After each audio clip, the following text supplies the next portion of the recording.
Traveling through what seemed like an endless land of snow, both mother and daughter found themselves with no other option than to keep going. Both covered in rags and one single cloak, the little girl stayed close to her mother out of fear and craving for the warmth that the cloak provided. The mother, being pushed forward by determination to save her daughter, give her a future, protect her.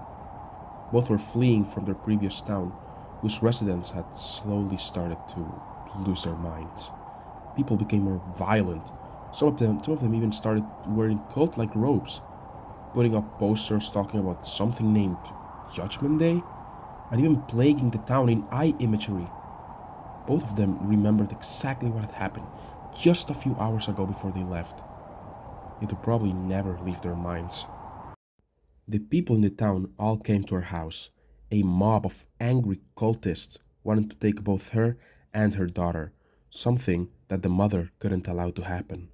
She had grabbed her daughter and ran into the basement to grab her shotgun, but just before she entered the room which held the weapons, she heard a noise coming from inside, which had caused her to stop. She told her daughter to stay right there and that she was only going to grab the shotgun and get out. The girl, obviously scared, peeked through the crack in the door the second her mother closed it. She saw her mother slowly walking towards the shotgun, but the moment she grabbed it, some creature jumped from the corner and tried to attack the mother. The girl screamed and cried for her mother, fearing what that thing could do to her. She heard a gunshot and the lights went out in the room, causing her to barely be able to see inside. What she could make out was her mother struggling against said creature, who just stood there in front of her and then all of a sudden disappeared. Her mother fell to the ground while coughing, picked the shotgun up, and ran out. She grabbed her daughter, who was desperately asking her mother if she was okay, to which the mother replied by saying to not worry and that she was fine. They walked out of the house and ran into the forest while the cultists searched everywhere for them.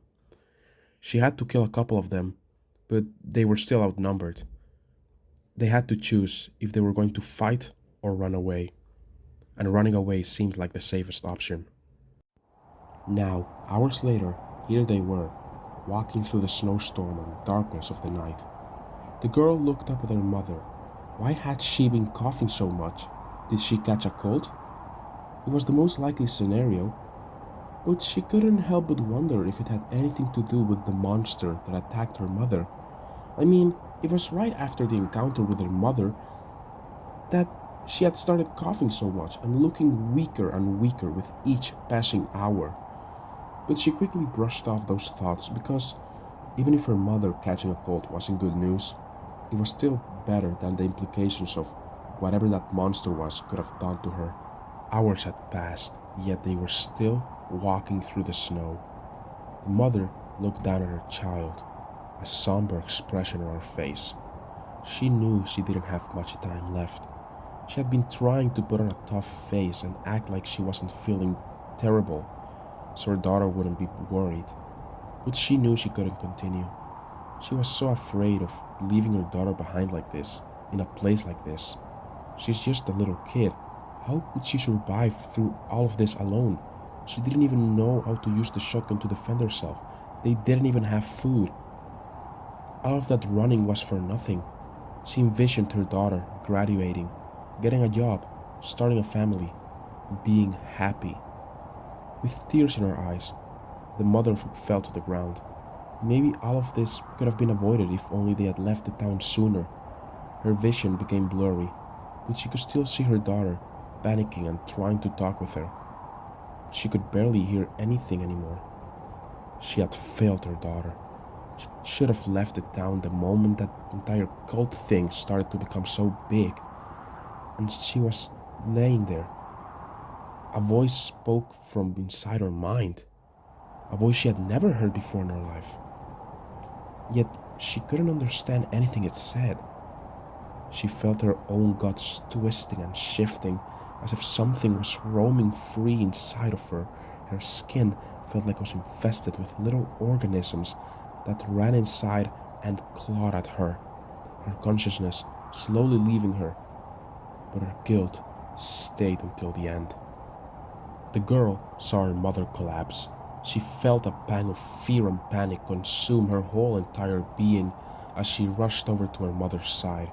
She cried, tugged, and yelled at her mother for her to get up. She couldn't die. Not here, not like this.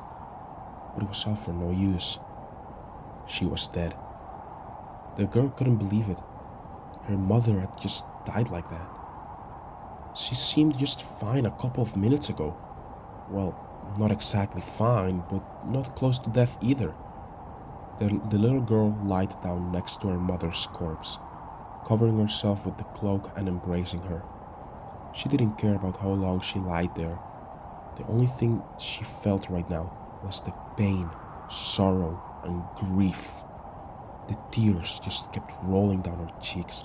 She didn't even realize the putrid smell that filled the air all of a sudden. Wait, a putrid smell? The girl's eyes quickly widened as she looked up to see her mother's face. Almost decomposed already? The girl screamed and stood up, fell to the ground, and tried backing away from the corpse. How was this even possible? Her mother had died around maybe an hour or less ago. That was when she noticed the mushrooms and fungi growing from the corpse at an incredibly rapid speed. How could her body already be in this state? The girl started hyperventilating. What was going on? How did this happen? When did this happen? Why did this happen? All of those were questions that filled the poor girl's mind as she watched the events unfold in front of her. That's when she saw it, the monster. It crawled out of the corpse and simply stood there, looking at her. The creature was much taller than her. It had what appeared to be a mushroom cap on its head. Its head or neck were bent or crooked, like a mushroom stem. It had 3 eyes. The top one looked dead, soulless, hollow. Yet it had so much emotion and expression to it. It looked at her like it was waiting for her to do something, to realize that this was the end of the road for her. Like death itself was waiting for her soul to follow it into the afterlife. The middle one seemed to be cracked under it.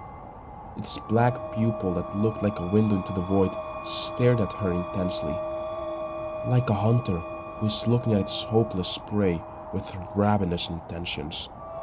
The lowest eye didn't have a pupil, yet she could still feel the piercing gaze it was giving her, an unforgiving, cold, and determined gaze. The monster slowly slithered out of her mother's corpse and towards her. It had no legs, but it didn't need them. 2 of its 3 arms slowly started reaching towards her. Then right where the creature's face should be, a crack started to open up, to reveal a mouth. But it didn't just open normally. It cracked open, it broke open, like the creature itself didn't have a mouth, and was creating one just now, just for her, just to consume her. As its mouth was revealed, so were its teeth. All of them were in random places, and a random amount as well. A random number of incisors, molars, canines, premolars, all in random places. They moved around slowly, only adding to the idea of its mouth being something that the creature was creating just now, just for this occasion, just to eat her and close it again. The girl truly was hopeless. She stared at the monster as it slowly came closer to her, and when it was just a few inches in front of her, it stood still.